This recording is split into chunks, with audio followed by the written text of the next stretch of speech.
Okay, good morning, everyone. Today I want to take a look at forces. And a force is something that causes an object with mass to accelerate or change direction. A force is a vector quantity, meaning that it has both direction and magnitude. Now, forces are very easy when they act in the x or the y direction. Okay, but rarely do forces act exactly in the x and y direction. Oftentimes, we have forces act at an angle. So if I push this little dinosaur at an angle up here like this, it moves from down here to up there. Okay. Unfortunately, though, we cannot work with angular forces in any of our formulas. We have to know the force in the x direction and the force in the y direction. Fortunately for us, that the same exact force can result from a force pushing in the x direction and a force pushing in the y direction. Okay, and I'm going to push straight through in the x direction and straight up in the y direction with these markers. You see, I have the same resulting motion. Okay, so forces can be broken into x and y component forces. So let's take a look at that. Okay, so here we have force 1 acting up and to the right at a 35-degree angle counterclockwise from the x-axis. Okay, so we have force 1 with a magnitude of 50 degrees. Force 1 could be represented and acted as force 1, just like we showed. Force 1 can also be broken into an x component and a y component that result in us moving in the same motion. Okay? And in order to solve for force vectors and find resultant forces, we have to know the x and y component forces.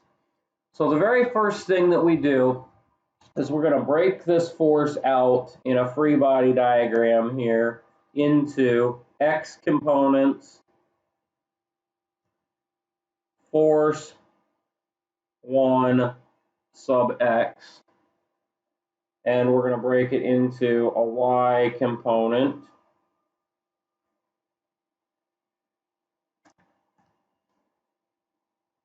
force 1 sub y. Okay? You'll have to do that for every one of these forces.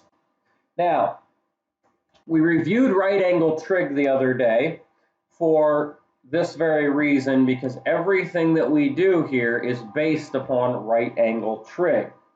And so we'll review real quick. Some other hippie caught another hippie tripping on acid.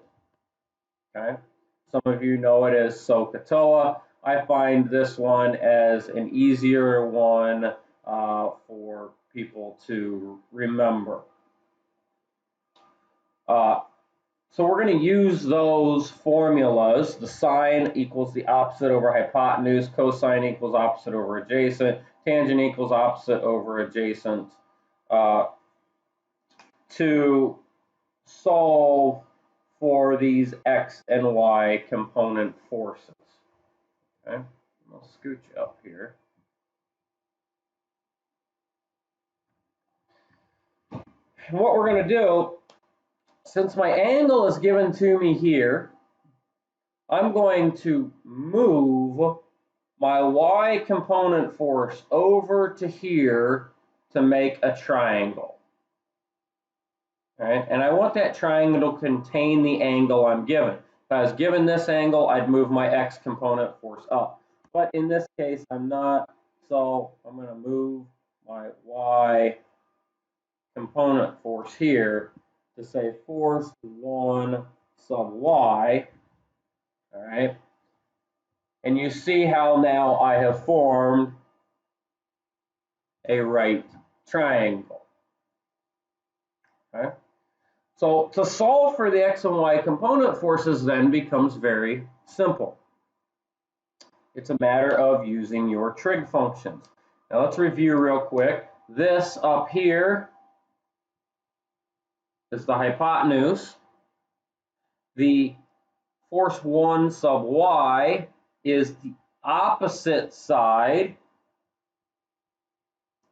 to the angle, and force 1 sub x is the adjacent side to the angle. Okay, that's just a quick review of right angle trigonometry. Okay.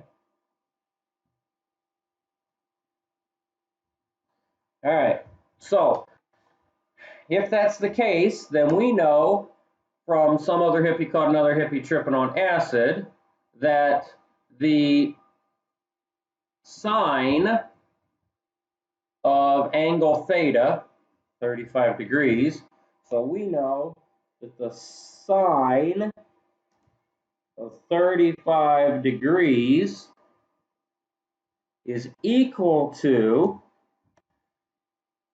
the opposite over the hypotenuse. Now the opposite is force 1 sub y, and the hypotenuse is equal to force 1.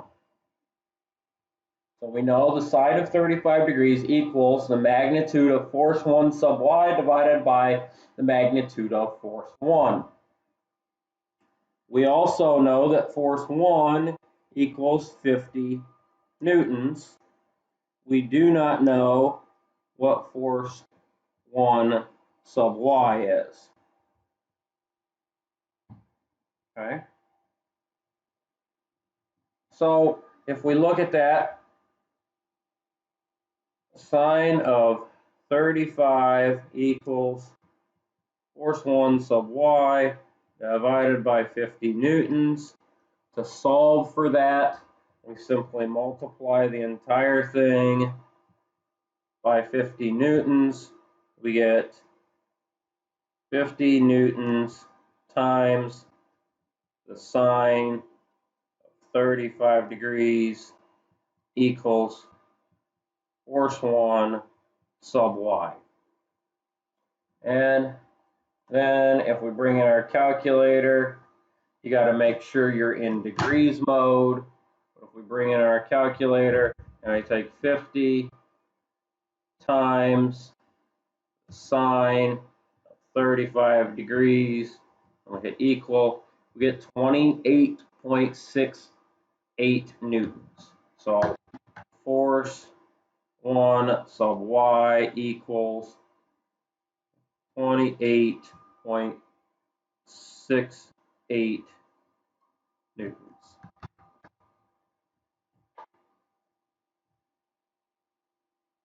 Go ahead and take a second here, pause the video. Go ahead and solve for force 1 sub x, the x component force. This is the y component force of force 1. Okay, so go ahead and solve for the x component, and we'll come back here in just a second and take a look at the correct answer.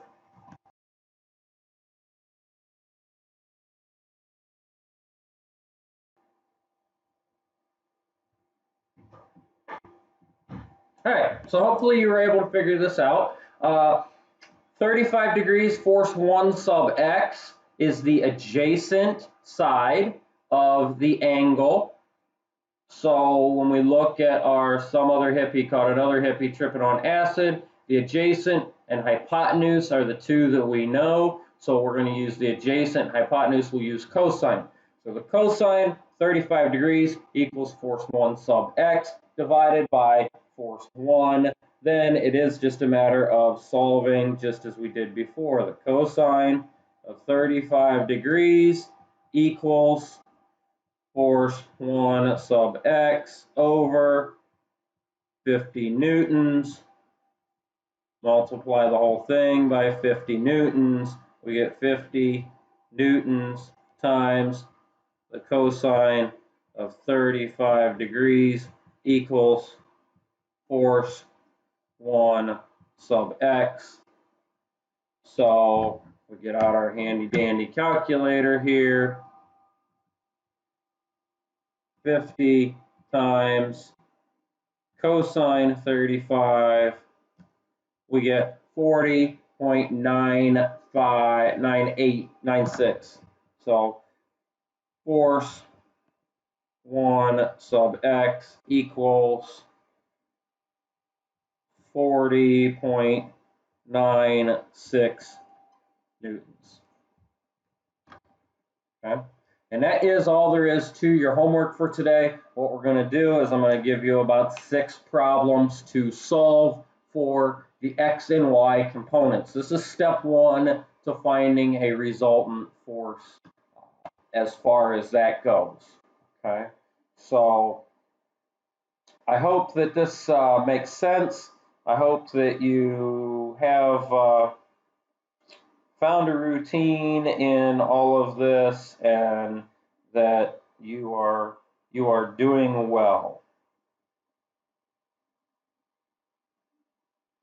And just to give you something to laugh about today, wondered if any of you knew that French fries weren't really cooked in France. They were cooked in Greece.